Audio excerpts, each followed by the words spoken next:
We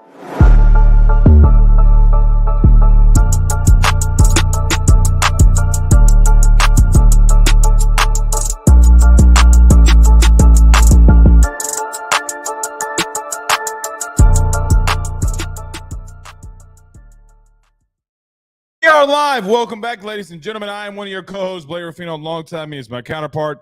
Good evening to Joe DeLeone. Good evening, good sir. As an LSU baseball fan, as everybody can tell from my hat, I'm really upset that LSU lost in baseball yesterday, Blake. I watched all 9 innings of that baseball game. Did you really? No, I didn't. I saw I wasn't watching it, but I had it on in the background because there were no sports going on. You guys blew the lead. What the hell happened? I don't really want to talk about it. Okay. Well, this is a football show anyway. I mean, look, I do think college baseball is honestly one of the more intense sports because, other than the MLB, you don't get that until October. And truth be told, I mean, football season's going on. Okay. So I think college baseball is more intense than men's college basketball. I'm just being honest. Yeah, especially now. Especially now it is. Especially now. Look, man, you can't go 7 innings with only getting 1 hit. And, I think in college baseball more than anything, experience matters. I think, Joe, this is what we've learned from college baseball, which people in football have not grasped their minds around. The teams that have won their conferences historically since the portal was enacted in 2020, I think it's 97% the more experienced team wins. So, yes. With that being said, when I now look at the portal, it's like, for example, okay, Texas A&M literally got a whole bunch of dudes from the Ivy League. Now, you can't do that obviously in football, but what teams do is go get very experienced dudes for at minimum at depth. So I do think that there comes a time where we have to take a look at that. But if you think that the football portal is insane, wait over the next 2 weeks because shit's about to get real. I don't think people realize how much money baseball has in it when it comes to the portal. Yeah, I think that the one thing you just brought up there to bring this all back to football, it's a very good point. I don't think a lot of people realize that experience is important. And more importantly, I think that roster cohesion is important. I don't know if you can do what a lot of these teams do in baseball that you're talking about, where a lot of times we see these teams bring in these huge transfer portal classes and it doesn't really work out. And I think 2 of the teams that we're going to talk about today, they didn't build through the portal. They built through high school recruiting. They built going for guys that they know that are specific to the schemes that they run on offense and on defense. And the outlook's going to be positive for Kansas and Kansas State. A little bit of a spoiler alert. But yeah, I mean, it's shocking. I don't understand why not every fan in college sports realizes that is now more important than ever, especially when you can entice guys to stick around longer. What's worse, the lead that LSU blew last night or that a running back named Bo Jackson did not commit to Auburn today? I saw that. He's got to change his name. Is his name Bo or is that a nickname? His name is Bo Jackson. And I got to be honest, the kid's got to flip his commitment to Auburn. Yeah, a lot of those things just don't add up. State, doesn't feel right. And they put the Bo nose thing on his graphic. I don't like that either. No, I'm not for any of that. Yeah. And then it's a Buckeye leaf in the background, but if you weren't aware, it looks like there's a marijuana leaf in his edits. I think it's a very weirdly done edit. Separate from the quality of the edit, though, I don't. That has to be a nickname. It has to be a nickname. There's no way his name is actually Bo. Well, Bo Jackson's name too is not. It's a nickname. Yeah, but this is what I'm getting at. If it's not his given name, he needs to go by his given name. There's only one Bo Jackson. There's only one Bo Jackson, Blake. You know what's ironic? In the high school I went to, we had a running back who played for Southern, who also was named Bo Jackson. His senior year of high school had 2,200 rushing yards, and the dude was insane. I was wondering why he didn't go to a bigger school other than Southern University, and then I saw him play in college and finally figured out that maybe I need to boost my level of what good quality players actually looks like. But nevertheless, I get it. But I still think Bo Jackson is more weird than LSU losing to the number 4 team in the country. Nevertheless, as Joe mentioned, we will talk about Kansas and Kansas State. We continue on our deep dives here. Joe, I'm going to say this. I am with you on being high on both of these programs. However, I have one big caveat for Kansas. Their quarterback's at some point got to stay healthy, or you're going to go back to the exact same place that you've been going. I don't think that's a hot take. I mean, that's hindered them from taking steps forward in the past couple of years. And I would argue last year's team was probably the team for them to go on a deeper run, and they didn't have Jalen Daniels for most of the season. Well, not only that, I mean, they have a freshman quarterback that's there. And Cole Ballard, and then you have a true freshman in Isaiah Marshall that's there. They have no depth there. So, look, you're talking about a quarterback that legitimately has massive injury concerns, okay, that, I mean, it doesn't feel right. Now, Kansas State's a little bit different. We'll talk about them as well. They had a couple of big portal pieces that we will touch on here tonight as well. Also, Joel Klatt. Being a Stan account for Colorado? He's being a homer. Let's call it what it is. I thought that we were only the college football. I thought you and I were only the college football people that could be homers. Well, it's fine to be homers when your team is actually in the college football playoff conversation. But like, what are we doing? It's the same cycling and pedaling of the Colorado attention wheel. You know, like we're trying to generate buzz with Colorado again. And I know that his perspective is going to be altered because he played for Colorado and he was a starting quarterback there. But goddamn, they are not a playoff team, Blake. They're not. I'll elaborate later, but there's no way in hell they would need to go 11-1 to be a playoff team. There's not going to be more than one team from there's not going to be more than one team from the Big 12 that goes to the playoff. Maybe 2. I mean, they could be 9-3 and win their conference and get in. They can. That requires a lot of help for them to be 9-3 and to play in the conference championship. Oh, I agree. I'm not disagreeing, but you know. Oh, and by the way, they would get a first round bye, which that would be a joke. Oh, I'm glad that you finally agree. I agree only because it's Colorado. I only agree because it's Colorado. It would be a complete joke. All right, let's get rolling. Apparently, Chris H in the chat says that Bo Jackson's real name is Lamar Jackson. I'm trying to look this up.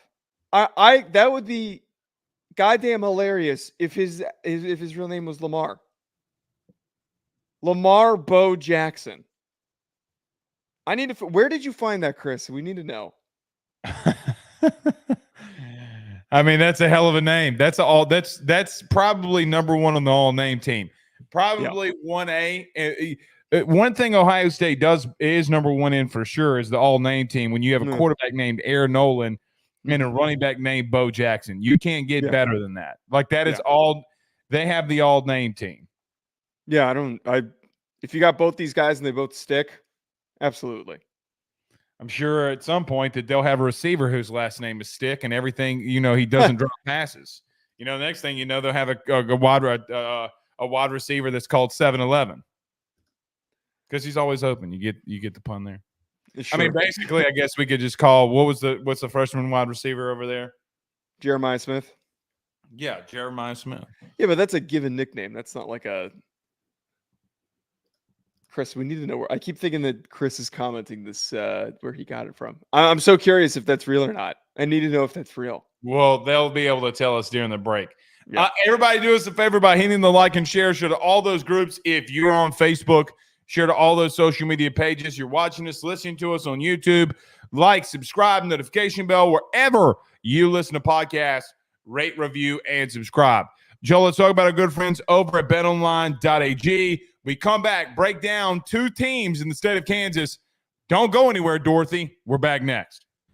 BetOnline is the fastest and easiest way for you to wager on all of your favorite sports, contests, events with the first-to-market odds and lines. Find reviews for all the news for each league, including Major League Baseball, NFL, NBA, NHL, combat sports, college sports, esports, and even golf. BetOnline continues to be the top online resource for all of your sports information for live in-game betting, props, and futures. Head on over to BetOnline today and use your mobile device to join and make your first sports bet. Use our promo code BELIEVE50, that's BELIEVE50, BLEAV 50, to receive your 50% off welcome bonus on your first deposit. That's betonline.ag, betonline.ag.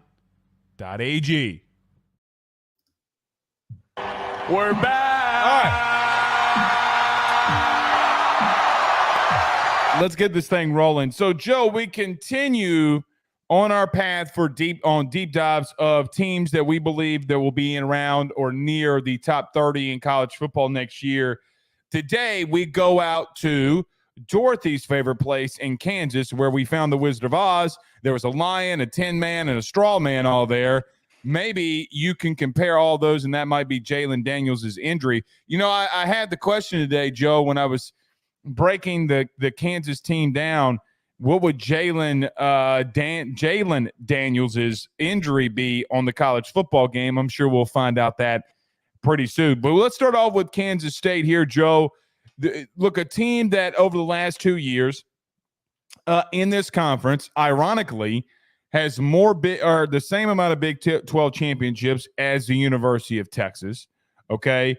A team that has been very consistent under a new regime and a new head coach. Your thoughts in our first deep dive of the Kansas State Wildcats? Yeah. Oh, wait. You let in with Kansas. Are we doing Kansas or Kansas State? Now I'm confused. I was just saying the Jalon. Okay. I don't know why you like. What I was doing was what I was doing the shit out of me. Okay. What I was trying to do is take a shot at Jalon Daniels so that the Kansas State fans would be happy with us for once. So here we go. Okay. Kansas State, to talk about Kansas State, he completely just juked the hell out of me.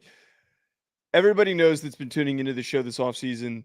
They're aware that I and the both of us are big fans of Avery Johnson and the capabilities of this team heading into 2024. Most importantly, for the fact that there is no Oklahoma or Texas that's standing in their way. Now, there are new faces in the Big 12 that will provide resistance that they will probably face in the Big 12 championship game. They have a very favorable schedule.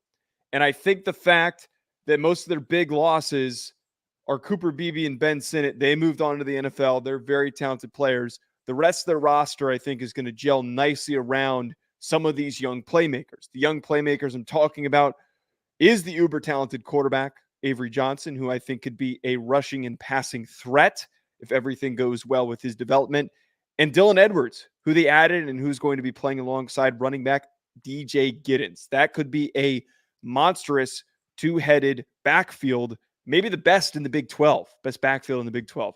I really think with the way that this team has progressed and just been steady, hard-nosed, Chris Kleiman is a great coach. They're good enough to go. I'm going to say it, Blake. I think that they can go 11-1, 10-2. I think 11-1 is 1,000% on the table with the games on their schedule, which we'll get into in a second.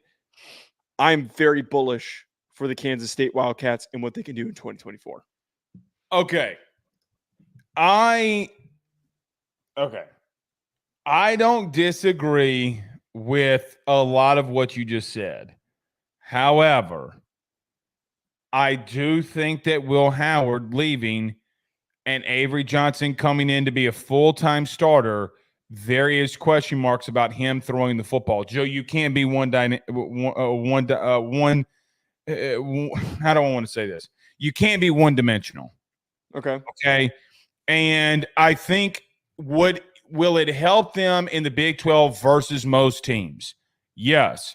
Their offensive line, Joe, senior at right tackle, senior at right guard, senior at center, senior at left guard, senior transfer in Easton Kilty at left tackle. So their experience along the offensive line, they're not going to be confused. This is guys that have a lot of starts.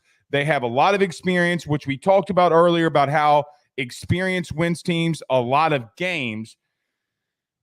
The issue that I have here is, and you know that this is just how I roll. This is not a shot at Avery Johnson.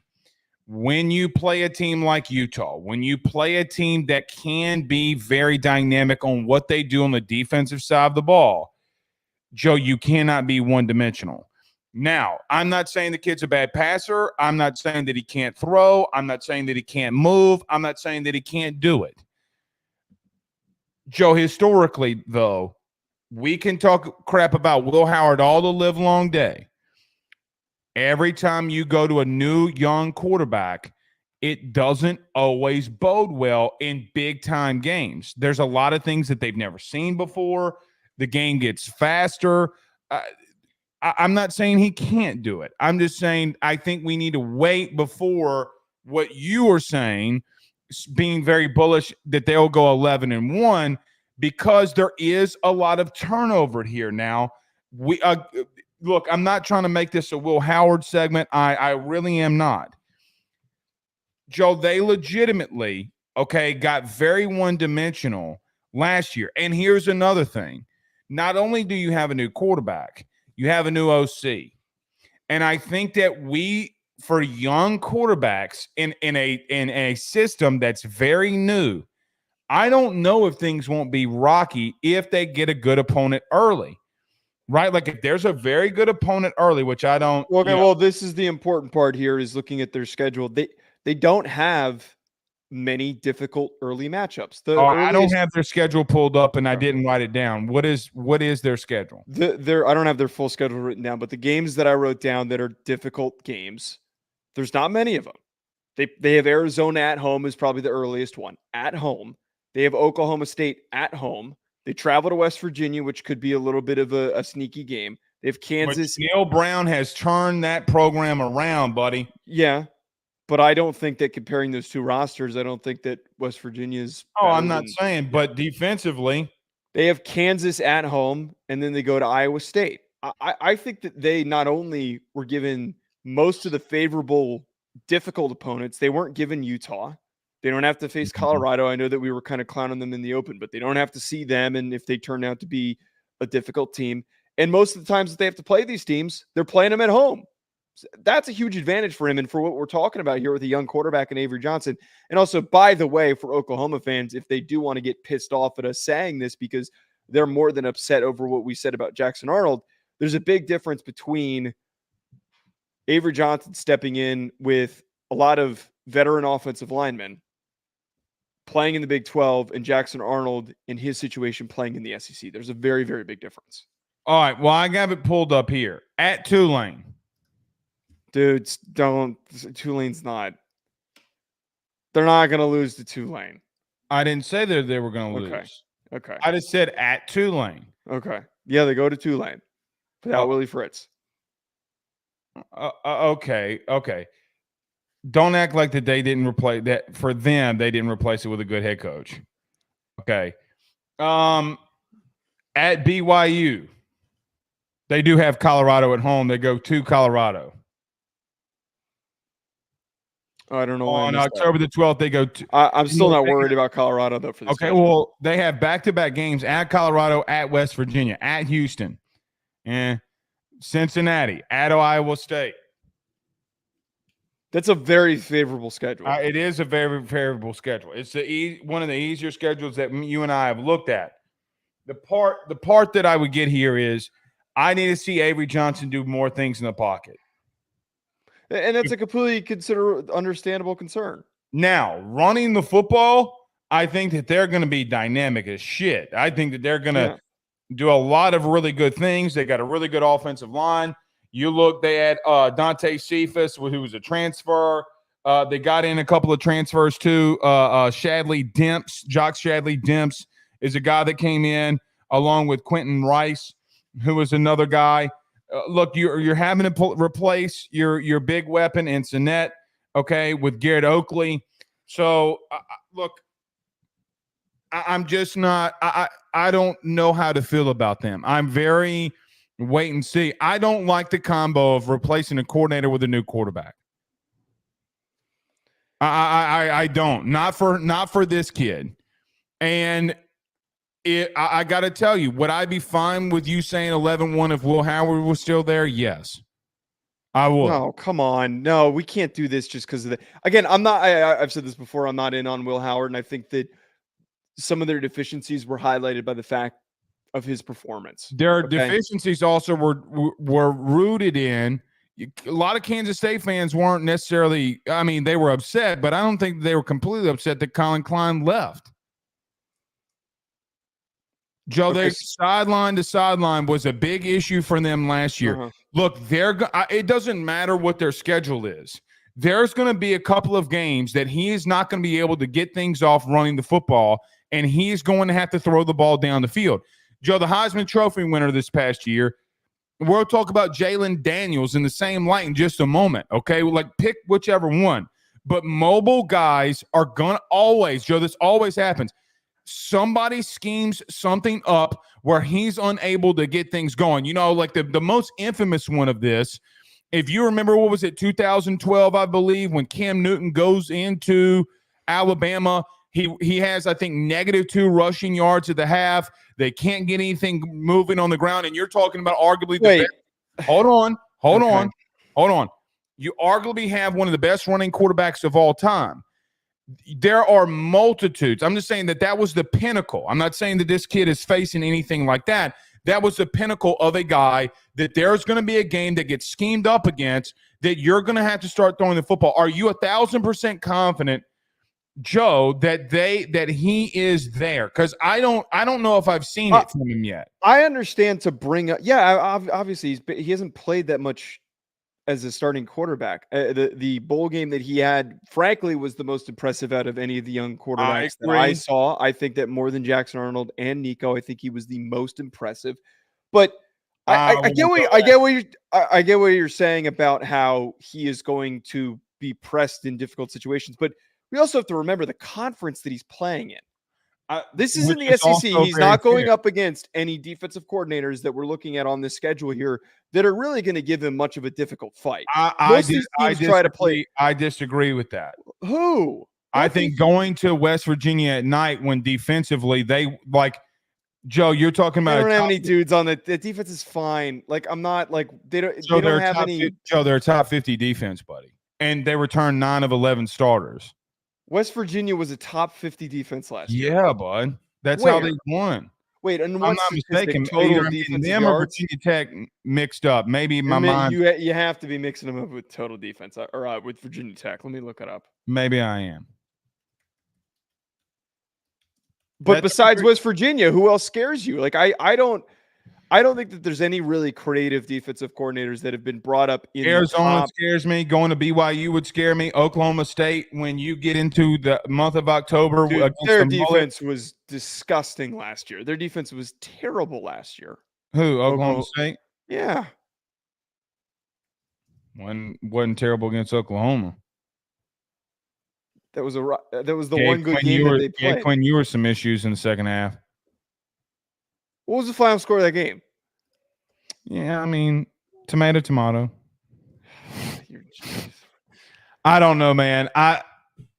Look, maybe I'm not bullish on them like you are. I think that let me say it like this. It was Virginia Tech, by the way. Virginia Tech was top Virginia 20 Tech in was total top defense. Yeah. Okay. See, I knew it was one of them, but I was wrong on the one that it was.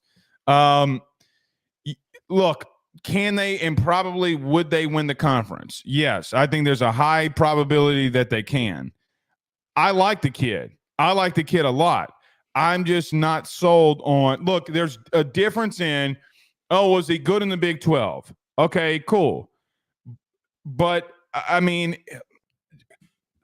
I don't know how I want to say this, and because it's going to come off so bad. Do you get what I'm trying to say? Okay. I understand what you're trying to say, that it is a situation and a circumstance where young quarterback, new offensive coordinator, we have to at least take a breath before we jump in. I'm not disagreeing with that. I'm just trying to name one that took massive steps. I couldn't name off the top of my. Who But was is that not the issue? Who was Is the that- OC when Bryce Young's first year? Was it Sark? Bill O'Brien, but Bill O'Brien was already there. What? No, Mm-hmm. no, he wasn't. That was okay. I don't feel like checking that. That's too specific. 2021, right? I'm not going to sit here and waste time checking that. I understand what you're saying, that it's okay to take a breath and not to like get super gung ho. But I think that in the new modern version of the Big 12, where there's no longer these recruiting behemoths, and it's going to be whoever puts the most points up on the board, I think, except for what Utah does. That is enough for them to go to 11-1, and they don't play Utah during the regular season. And I'm not saying that they're going to win the conference per se. If they go, but you're saying they're going 11-1. It's not a difficult schedule that they're facing. All right, that is true. I can't argue that. And defensively, which we haven't talked about, Joe, they are littered with seniors. They are littered with guys returning. Yeah. And look, maybe you're right. Maybe you are right. But here's the look. I just don't know if I can sell in on them when I don't know about a kid. And I know that from a running perspective, I think he's one of the best athletes in the country. Legitimately, I believe that. I think they're going to be really good defensively. Now, they have some back end things, like Fabry, excuse me, is a freshman that's going to have to start in that nickel spot, apparently. But, Jude, senior, junior, senior, freshman. That's their defense. Backup wise, sophomore, junior, sophomore, junior, senior. They are littered with seniors. And I agree with you. Experience wins. But I don't know. Look, I thought about, let me say it like this. I think I finally got it. I was thinking about this all day when how did I want to frame the Kansas State deep dive? Do I think the kid is, you know what I think he is? I think he might be 2022, like a 2022 Jaden Daniels, where when things got rough in the beginning of a season and teams schemed around him running the football, like that was an issue. Joe, to be honest with you, that was an issue with guys like Lamar. Like if we're going to put him in the category, regardless of what the schedule is, regardless, schematically, there are teams that are going to try to take it away.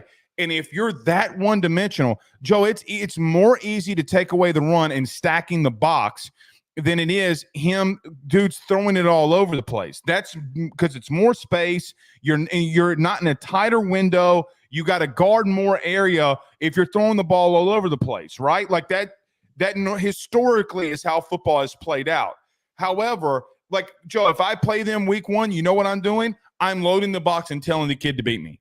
Man-to-man on the outside. You might have, Keegan Johnson. You have Jace Brown. You got Dante Cephas. I am going to make those three dudes beat me. I'm going to legitimately line up and stop everything that Avery Johnson does. And I understand your argument in reference to that their schedule is very light. The problem that I can't get out of my mind is, on paper, you are correct. But there are a lot of good coaches that are out there and defensive coordinators that are smart enough to know to stack the box, right? Yeah, but wait, you're saying that so ambiguously, though. Like, that's my problem with this. You're saying that, like, a lot of defensive coordinators, or there's going to be defensive coordinators, but, like, again, I look at who they're playing, and they're not in the SEC. They're not in the Big Ten. They're playing a conference that no longer has the two teams that have actually put up fights defensively. So they played in damn near the same conference last year, and they had a lot of the same struggles. And they didn't have continuity at quarterback.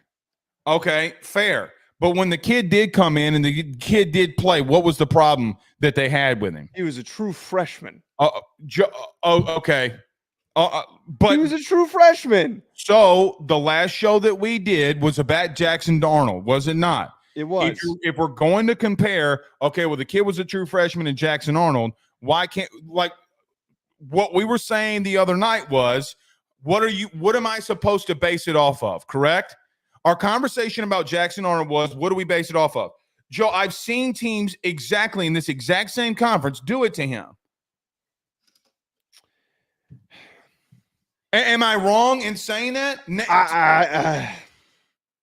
Not really, but at the same time, I just think you're being a little hyper specific on some of these things, like a little bit. I don't know what hyper specific means. I'm from the South. I'm trying to say that I feel like you're in a vacuum. Yes, running quarterback who is a true sophomore, A true starter. who First needs year to learn how starter. to throw a little bit better, and we're trying to figure out what his receiver room's like. All that stuff. It's fine to say, yeah, defenses are going to load the box, but I don't see a lot of teams that have the linebackers and the defensive linemen that are going to, even if they approach it this way, really completely eliminate the run game. Joe, We're talking about a three-headed monster here. I mean, it's only 66 passing attempts. I get this. Yeah. Okay, 56% of his passes. He was a true freshman. We're watching the tape and we're just going off of Okay. what looks good, what needs to improve. There's an offseason that needs to happen here. And a new system that he's got to learn. I mean, look, the truth is what people enamored themselves by was he gave all. Now, let me fast forward here. You know what his ceiling could be? What I see him as and the play style? Guess. Before I say something, guess. Who do you think that he is that we've seen in college football that was electric? I'll even give you a hint. Okay. Oh, he's not Johnny Manziel. Joe, the way that kid runs. He's bigger than Johnny Manziel. No, that's okay. He's an inch taller. Johnny Manziel was 6'1". He was 5'11". Okay. I mean, if we're going to go by what the what do you call that? Media guy says. Okay, he's 5'11". He was 6 foot at the combine. What doesn't matter. He does give off those vibes of him scrambling and running all over the place. A white dude that's just absolutely going all over, going berserk. I don't know if I make that comparison, but who would you compare him to? This is coming to an Avery Johnson session, by the way. We ain't bringing down anything else. Yeah, because you won't let us. Okay, well, I think it reminds me a little bit, quite a bit about Riley Leonard. I think he really reminds me of Riley Leonard, who last year was still developing as a passer and was a really good runner. You just made my point. He got hurt. He did not have the supporting cast that Avery Johnson has. Yeah, fair. I mean, he doesn't have a guy like Dylan Edwards that I think is a big addition from Colorado, right? I don't think that well, it's tough because he had a better defense overall. I mean, that's what got Elko the A&M job. Right? I mean, supporting cast, I mean, as a team defense. Yeah. I mean, they're play away defensively against Louisville from winning that game. Literally. Right. So, fair. Okay. You don't think that there's a game on the schedule that somebody's going to take away them running the football and he's going to have to throw it to win it? I think if anybody it's Iowa State, just because we know that they're pretty coherent defensively and coaching wise when it comes to defense. Joe, what if he's got to get in the shootout with Arizona? Which quarterback you taking in that one? I would take Avery Johnson. I have no idea what to expect from Brent Brennan. I really don't. And I'm not afraid of him. Yeah, you know exactly what to expect. Remember last year, slightly above average at San Jose State. Dude, you were clowning USC because San Jose State put up 40 against them. Yeah, but I was clowning USC because of the point of the fact that they weren't very good. That USC was playing against a mid-level G5 team, and that was the result that they put on the field. I mean, can anybody win at San Jose State? I mean, it has not been done before. No, nobody's ever done it. Sure. All right. Let's go to very quickly. Go to the defense. Things you like, you don't like. You mentioned it earlier. They're bringing back a lot of starters from last year. I think that there's not necessarily a lot of premier elite NFL guys on that defense, but the fact that they're bringing back all this experience, this is why I'm in. This is why I think the conversation got directed away because we focused on Avery Johnson a ton. But I look at the supporting cast, and I think if there is a Don't true blame me for all of our issues. well, someone has to cause them. My point is, though, is that if there's a true sophomore that has a good supporting cast and a good situation to succeed, I think he fits the bill. And more importantly, not going to really face really, really difficult adversity. All right, last thing on Kansas State before we flip the script here. You know what a team and a good coach that can out-scheme and stop him? Kansas. They're rivals. So let's flip the script right quick and do this next deep dive. And going 100 miles or less to the University of Kansas. Joe, it was highly reported that Kansas head coach Lance Leipold, excuse me, I was about to call him Vance Leipold, but I've been watching way too much college baseball. But Lance Leipold was seeked out by a lot of people. He is staying at Kansas. A lot of money has been invested into that program. They are doing a lot better than people expected them to. Look, they've been very exciting under Leipold. Now you're going into a new year where you got Jalon Daniels returning. You have Devin Neal returning. You have a lot of guys that are returning on this team. Your thoughts on the Kansas Jayhawks? I think that it's really serious that they're losing Andy Kotelnicki. I know that Lance Leipold is a tremendous coach and has really transformed this team, but Kotelnicki's been a driving force for offensive success. Their OC, just to people that didn't know. He went to Penn State, and he was highly sought after because of the rapid transformation that was created offensively for this team and the ability to use a group that doesn't necessarily have a lot of great athletes and a lot of, physically dominant offensive linemen. They had one kid who got drafted, Dominic Puny, but I don't know what to expect from them. If there's a team that I'm questioning what is going to happen because the identity of their success was their offense, it is going to be Kansas. And more importantly, you mentioned the quarterback room here. If Jalon Daniels goes down with an injury and he's really important for their success, Bean's not there anymore. Bean was a really good backup. He was one of the better backups in college football that he could take over and he could win a game like Oklahoma. I don't know what the rest of that room is like. I still really like Kansas, and I've got a pretty bullish projection for them, which I'll get to in a second. But I think that is a much bigger question mark than what could be produced by Kansas State and Avery Johnson because their identity is less offensively focused. I completely agree with you on this. Joe, that the success that they have is, can Jalon Daniels stay healthy? Right? Yeah. Because here's the truth now. We just got done talking about their bitter rival, Kansas State. Joe, they're built a lot alike when it comes to experience. Senior, all at wide receiver. By the way, their backups, Joe, senior. They are deep at that position. You go to offensive line, 4 of the 5 outside of left tackle, which could be a concern with them going to a true freshman, senior or above, redshirted included. I'm using the years that they've been there. You bring back Devin Neal. Oh, by the way, Daniel Henshaw, another senior. Joe, you're talking about borderline 17 seniors on this offense. So this team is highly experienced. And to your point, Joe, I'm going to give you here's my thought. I think that they're the team to watch in Kansas more than Kansas State is, because I think that they got more experience and they have – look, Lance ran the same offense the last 7 years. Kotelnicki is just – yeah, but who was his offensive coordinator for most of that run? Yeah, but whose offense was it? I don't – I don't know if that's a – he was D3. Like the option pitch, all the stuff that we saw like against Texas. He's been with them at Whitewater since 2013. He was the OC at Whitewater. He was the OC at Buffalo, and then he was the OC at Kansas. So, and you don't that's think, a huge wait, but that's, come on, man, that's a huge thing to have to replace when you have a relationship. I'm not disagreeing, but you know what? I also know that their offense isn't going to change, and they have the personnel with the head coach that's there.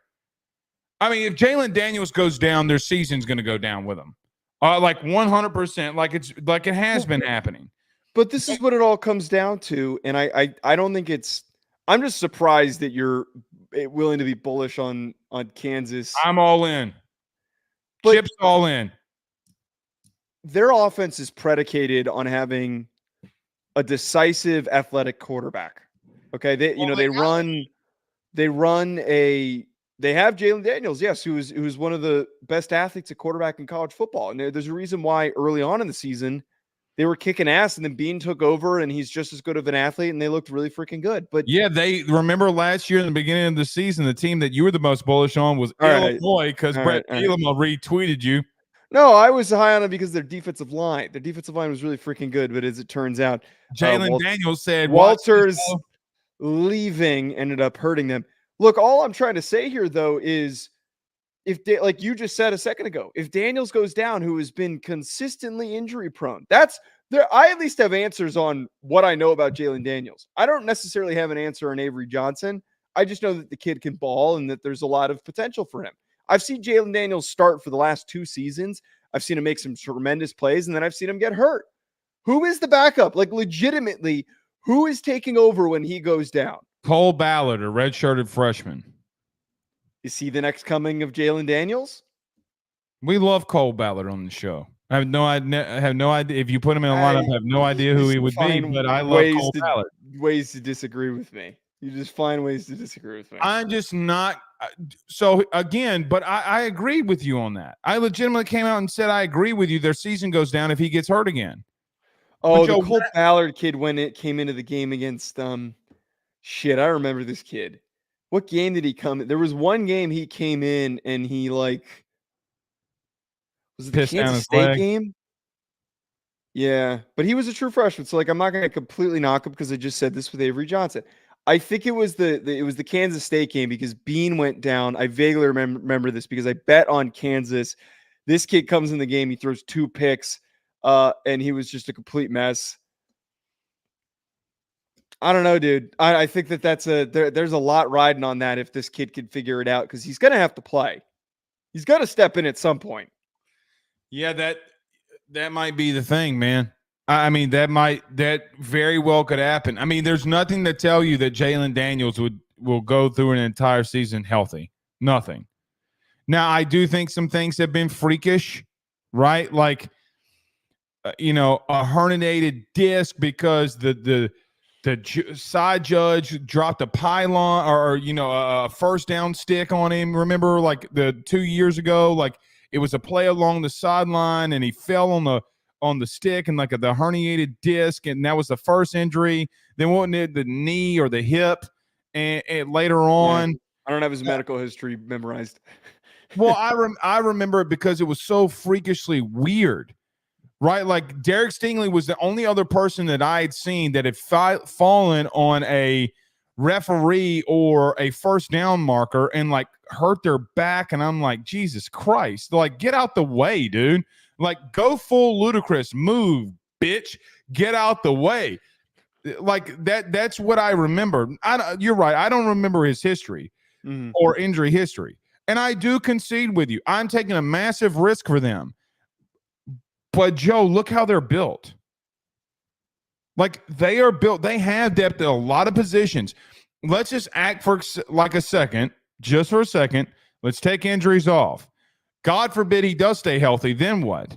Because I look at them defensively, Joe, they're returning so much. They're returning a lot of really good players. I'm a really big fan of Kobe Bryant, who I think is going to be a riser. I think is going to be a riser throughout this draft process.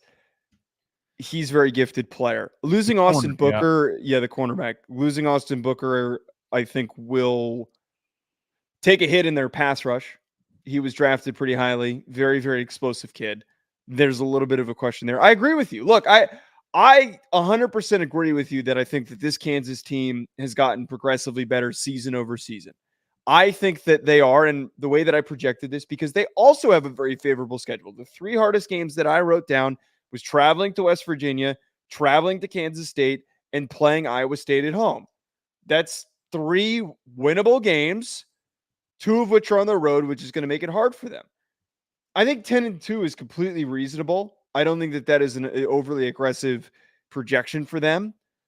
I think that 9-3, 8-4 is on the table. If Jalon Daniels misses a couple games, it's going to be tough sledding for them to win if they have to trust Cole Ballard. And I just don't know if he is ready, because what we saw from him in the very small sample size was not very good. The opposite of Avery Johnson was not very good.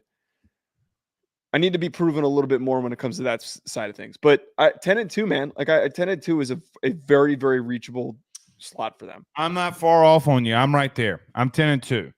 I need to see them beat Kansas State first. Okay. But I think that they can do it.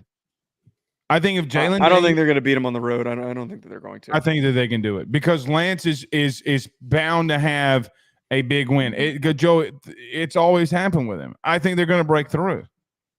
If everybody stays healthy, they're going to break through.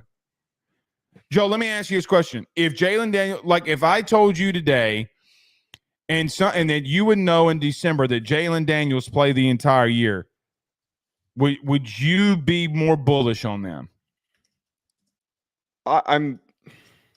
We can't just throw that out, though. Well, we also, it's fair, but going back to the Avery Johnson conversation, you can't just assume that he's going to be good in the pocket, and we can't assume that. Yeah, but I'm not assuming.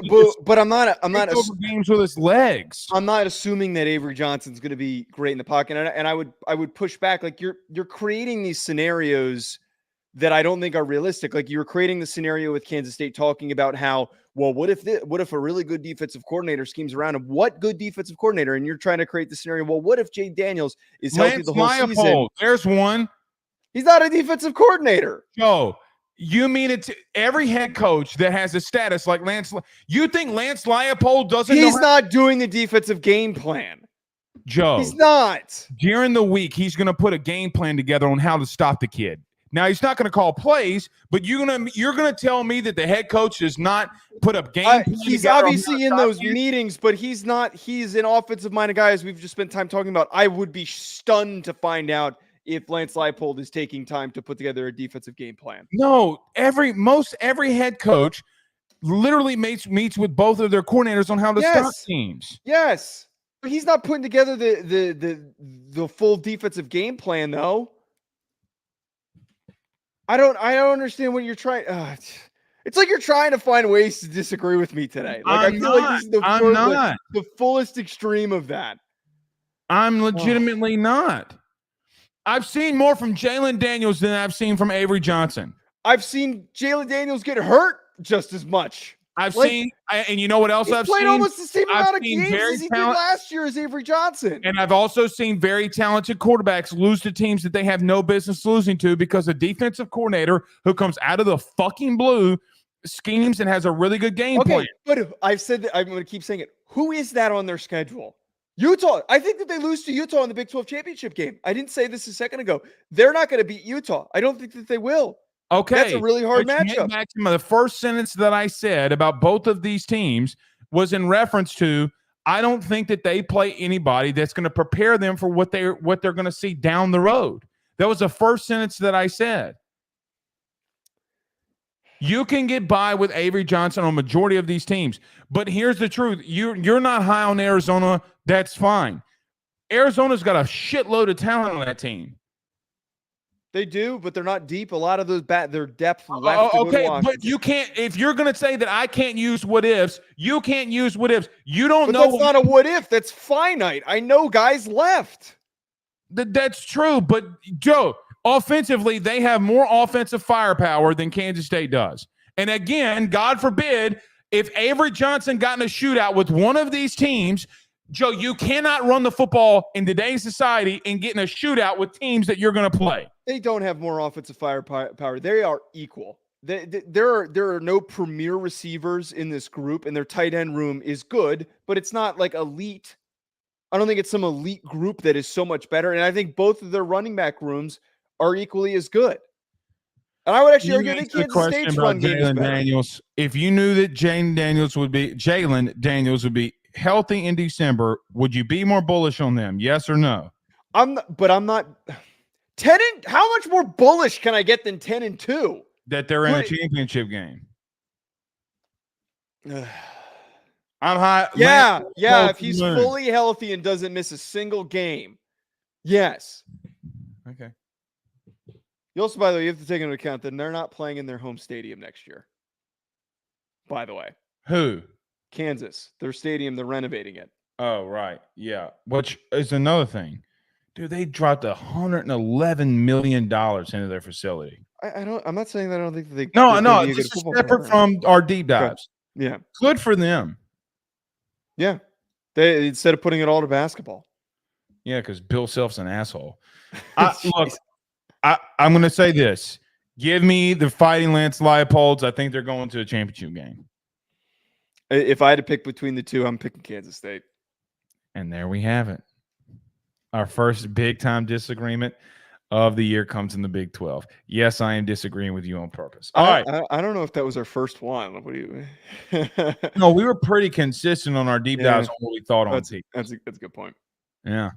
Finally had to find a way to disagree with you. Take a quick break. Joe Klatt, he's on the chopping block, Joe. We do that next. Stay with us.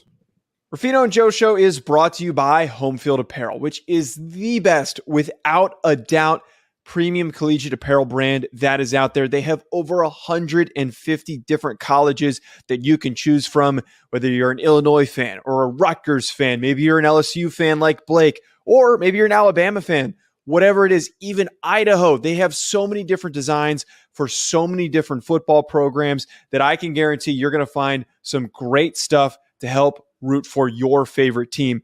I've already gotten my Notre Dame stuff. Blake has his LSU stuff. Make sure you head on over to homefieldapparel.com to check out your team's collection of clothing apparel that they have on the website. And when you do so, when you check out, make sure you use promo code Ruffino Joe to get 15% off your order. That is RUFFINO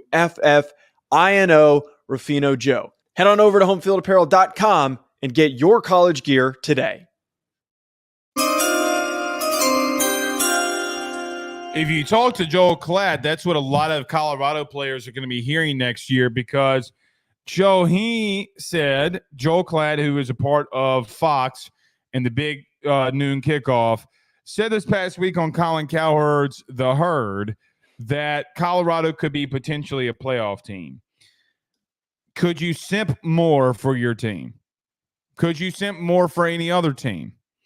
Look, I like Joe Klatt a lot. I think a lot of the things he says about expansion and this and that, I think he's a doofus. Okay, but I like him. His breakdowns of college football and teams, Joe, he's actually really good. Now, the South doesn't like him because he doesn't cover them, and he shades them a lot. In the top 10, like last year, he said Alabama had no business being in the playoff. He said that they get curb stomped by Georgia. They win. I mean, look, he has favored himself. Like 2 years ago, he picked Ohio State to beat Georgia. Of course he did. This one's going over the top because this past week he said that Colorado is a playoff team. Your thoughts? Yeah, I like Joe Klatt too. I think that he's a good color commentator. He's a good college football analyst, but this is a ridiculous statement for him to say that he thinks that they're on the radar of making the playoff. I listened to the full segment, and I understand that this show, the lines of our fandom can be blurred. I think that we're also pretty realistic of our expectations for our teams. And we both support programs, me being Notre Dame, you being LSU. For anyone who's new, the hat is not, this is not mine. It's because of a bet. You're going to keep saying that because you got roasted about it so long ago. Well, I got to clarify for anyone who's confused why I'm wearing the damn hat. At the very least, though, those programs are still in the conversation. I think that we have constantly allowed the hype machine to roll with Colorado, and it goes too far sometimes. I understand that Klatt, one, is an alum and played for the football program, and it also benefits him to keep talking about them and to keep talking about them positively. It is one of the programs that isn't getting really a lot of positive coverage at the moment, and we've been pretty negative about them. To say that they're going to improve after everything that they've been through is totally reasonable. A bowl game is realistic. 6 wins in a bowl game would be a huge accomplishment for Colorado. But if you say that, Colorado fans say that you're a piece of shit. And here we are, a playoff.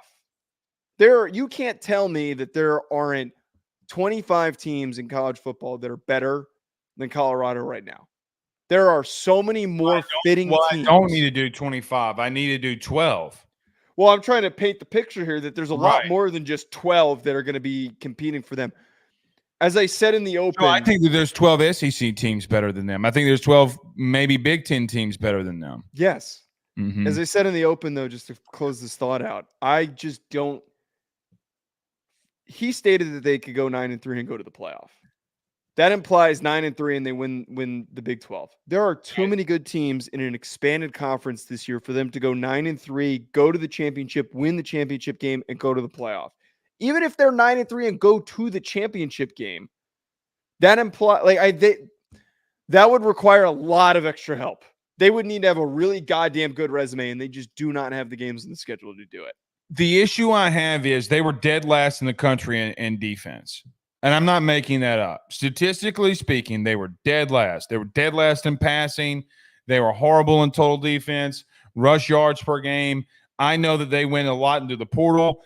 There are three things to that question. Number one, have they even come close, remotely close to being better defensively, if I'm just going to talk about them as a team? Number two, and I think the biggest question is, I do think DeLeone cares. Deep down, I don't know if he does. If he loses, he loses. Like I don't know of how much it, like, you know, like when you see guys like Urban or Kirby or Nick or Kelly or, I mean, even young coaches like Freeman or Riley, they take that shit highly personally. And I don't know if DeLeone does. I legitimately don't. And the chaos that has been surrounded that team, along with what they produce defensively, Joe, this is the part that we have talked about the most is if this were any other team, if this were any other quarterback, the things that have happened there would not be allowed. Shedeur Sanders' comments about a former teammate is unacceptable. And if this happened anywhere else to any other team, anywhere, Joe, again, we legitimately have people freaking out about a kid at Georgia that accidentally went the wrong way and got a summons, an arrestable summons that he's got to go to court on. We made that a bigger deal because of an accident, which when you get in a car crash, they're called accidents for a reason. Sorry. My intention is not to come out here and do anything wrong to hurt people. Majority of the time. Don't get finite with me. But you have a quarterback who not only was illiterate in the way that he wrote, but also said a lot of crazy shit. And then you have national media members defending them. This is the part that I get pissed off at the most. I'm going to compare these two things, and you're going to hate me for it. I just don't understand how this national media and fan base as college football can get to a place where we back Tennessee, we run at Billy Napier saying he's wrong. By the way, came out with a comment. By the way, wasn't reported. All right, stick on Colorado. We're going down a rabbit hole. Coming back to it. Okay. The injunction is now questionable in court from Jaden Rashada. Okay. Nobody fucking reported it. However, we're going to talk about Colorado being a really good team that can make a playoff. With what defense? It is in another universe. It is in a completely different fantasy land that there's an expectation that this team. Okay, thank you for saying the words that I was trying to say. It's in a different category in universe. It's bizarre. You know what? People like us get ridiculed for being clickbaity. That's got to be the most clickbaity thing that we have heard from a host of a show all off season. Yeah. Got to be. And no one will question it because you repurpose and reshare that stuff. And we're even doing it right now because Colorado leads SEO and people are going to keep pumping it. Yeah. I mean, this is going to, unfortunately, this is going to be the biggest video that we clip. Yeah. I'm turning the comments off. Don't do that. We're not backing down from Colorado. All right. Thursday. Tomorrow. Okay. We'll be good tomorrow. Sounds good. Don't back down, Joe. Leave the comments on. We'll see y'all tomorrow, man. Peace.